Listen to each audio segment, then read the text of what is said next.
যখন কোনো বান্দা সূরা ফাতিহার একটা করে আয়াত বলে আলহামদুলিল্লাহি রাব্বিল আলামিন, সঙ্গে সঙ্গে আল্লাহ জবাব দিয়ে বলেন হামিদানি আবদি, বান্দা তুই আমার প্রশংসা করলি।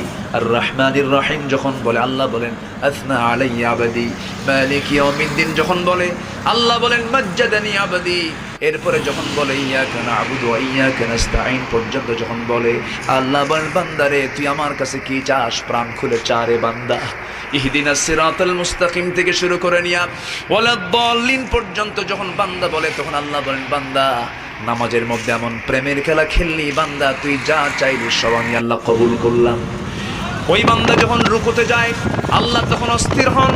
ওই বান্দা যখন সিজদায় যাওয়ার জন্য প্রস্তুতি নেয় সমস্ত ফেরেশতাকে ডাক দিয়ে বলল ফেরেশতারা এই বান্দাগুলো আমাকে দেখলো না, রাসূলকে দেখলো না, কোরআনকে দেখে হাদিসকে বিশ্বাস করে আমাকে খুশি করার জন্য তার সবচেয়ে সম্মানজনক